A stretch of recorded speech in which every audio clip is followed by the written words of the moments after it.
This morning, a breakthrough. Researchers with the CDC tested 29 patients with vaping illnesses from 10 different states, and all had vitamin E acetate in their lung fluid. 23 also had evidence of THC. Vitamin E acetate is described as a sticky, honey-like substance found in cosmetics and some vaping products, especially those with THC bought off the street. Vitamin E acetate, when it travels into the lung and touches the airways of the lung, that could trigger inflammation in the lung, which is basically like a fire starting in the lung that's difficult to extinguish. 22-year-old Elijah McClure spent 12 days on a ventilator fighting for his life and is now sharing with researchers the exact products he used. I was using two forms of vaping, yes, carts and e-cig. They're not very hard to find if you're looking for one. He started with nicotine at age 15 and also used off-market cartridges with THC or carts.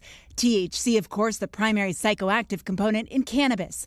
Now McClure warning parents to watch what their kids are picking up. If I could help people to not get to that state, and of course I will speak every day, every minute that I can. The most popular e-cig flavors with teens, mint and menthol. The company Juul now pulling its mint-flavored pods in an effort to curb the rise.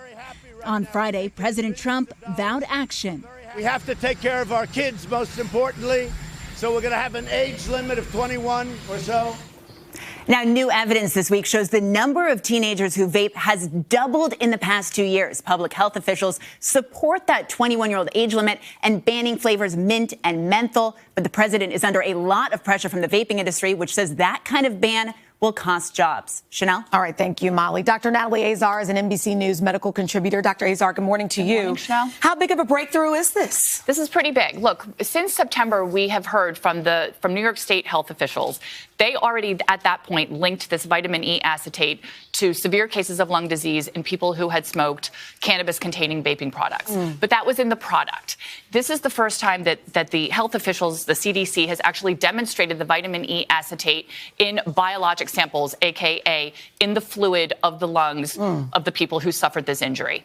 You know, it's so interesting because we were talking about whether this will make vaping any safer. Right. But the reality is you have so many counterfeit products, too. So a lot of people are wondering, is it just that lane specifically, or are we talking all products? Well, right. So Chanel, this really builds on an accumulating body of evidence that the concern is most likely related to THC-containing products, but particularly the ones that are found what we call informally. That is on the black market, online, through friends, et cetera. But that's how so many people get it in reality. It is, but as opposed to a licensed THC dispensary or a vaping shop.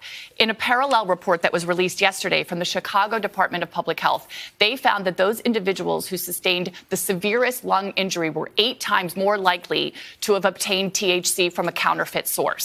So look, the CDC very formally says we recommend not smoking any vaping products at all that contain THC.